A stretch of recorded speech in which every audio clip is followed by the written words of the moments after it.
welcome to YouTube channel বন্ধুসকল আপনাদের হাই secondary পরীক্ষার রেজাল্টর ফিক্স ডেট বন্ধুসকল অহাকালি যদি সাধারণতে 23 এপ্রিল তারিখে যদি ৰাতিপুৱা 10 বজাৰ লগে ৰেজাল্ট দিয়া নহয় তেনেহ'লে আপোনালোকে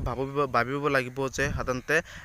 এপ্ৰিল মাহৰ 30 তাৰিখত সাধাৰণতে ৰাতিপুৱা 10 বজাত ৰেজাল্টটো দিয়া হ'ব কিন্তু 26 তাৰিখ 25 তাৰিখ 28 তাৰিখ কোনো ধৰণৰ ৰেজাল্ট দিয়া নহয় বন্ধুসকল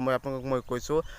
এপ্ৰিল মাহৰ সাধাৰণতে 30 এপ্ৰিল তাৰিখে ৰেজাল্ট দিয়া হ'ব যদি অহাকালি ৰেজাল্ট দিয়া নহয় বন্ধুসকল অহাকালি দিয়াৰ সম্ভাৱনা আছে বন্ধুসকল আৰু মোৰ চেনেলটো সকলোৱে সাবস্ক্ৰাইব কৰি ৰাখক যাতে এইচএছৰ হাই সেকেন্ডাৰী পৰীক্ষাৰ সকলো আপডেট সকলো খবৰ যাতে আপোনালোকক তথ্য সহকাৰে দিব পাৰোঁ সকলোক মই এটাই অনুৰোধ জনাই দিম যে চেনেলটো সাবস্ক্ৰাইব কৰি দিয়ক চেনেলটো সাবস্ক্ৰাইব কৰিলে কোনো ধৰণৰ টকা পইচা কোনো ধৰণৰ নালাগে বন্ধুসকল আপোনালোকৰ সহায় হ'ব অসম চৰকাৰ যিকোনো চাকৰি খবৰ হওক যিকোনো আপডেট হওক মোৰ চেনেলৰ পৰা সকলো সময় তথ্য সহকাৰে পাব সকলোক মই চেনেলটো সাবস্ক্ৰাইব কৰিবলৈ অনুৰোধ জনাইছোঁ আৰু এইচএছৰ সকলো আপডেট সকলো খবৰ মোৰ চেনেলৰ পৰা পাব সকলোক মই চেনেলটো সাবস্ক্ৰাইব কৰিবলৈ অনুৰোধ জনাইছোঁ বন্ধুসকল ফিক্স ডেট এইটোৱে যে অহাকালি যদি আপোনালোকৰ ৰেজাল্টটো দিয়া নহয় তেনেহ'লে আপোনালোকৰ ফাইনালি ৰেজাল্টটো সাধাৰণতে এক সপ্তাহ পিছতে দিয়া হ'ব তাৰ আগতে কোনো ধৰণৰ ৰেজাল্ট দিয়াৰ চান্স নাই বন্ধুসকল কিন্তু শিক্ষামন্ত্ৰী ডাঙৰীয়ে ঘোষণা কৰিছে যে সাধাৰণতে এপ্ৰিল তাৰিখে ৰেজাল্ট দিয়া হ'ব বুলি যিটো ভাইৰাল কৰি আছিল সেইটো একেবাৰে মিছা বুলি প্ৰমাণ কৰিছে বা শিক্ষামন্ত্ৰী ডাঙৰীয়ে ঘোষণা কৰিছে সেই মতে মোৰ মতে সাধাৰণতে অহাকালি ৰেজাল্ট দিয়া নহয় 30 এপ্ৰিলৰ আগতে কোনো ধৰণৰ ৰেজাল্ট দিয়া নহয় মোৰ মতে বন্ধুসকল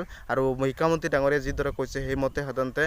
কৈছে যে 23 এপ্ৰিল তাৰিখে কোনো ৰেজাল্ট দিয়া নহয় এইটো বিশেষকৈ 23 তাৰিখৰ কথা কৈছে কাৰণ সকলোৱে ভাইৰাল কৰি আছিল সেইবাবে কৈছে যে সাধাৰণতে 23 তাৰিখত কোনো ধৰণৰ ৰেজাল্ট দিয়া নহয় আৰু ৰেজাল্ট দিলেও আপোনালোকক মই লগে জনাই দিব পাৰিম যেনেকৈ মেট্ৰিক পৰীক্ষাৰ কথা কৈছিল যে ৰেজাল্ট দিয়া নহ'ব কিন্তু ৰেজাল্ট সেইদিনে দিয়া হ'ল আৰু মই কিন্তু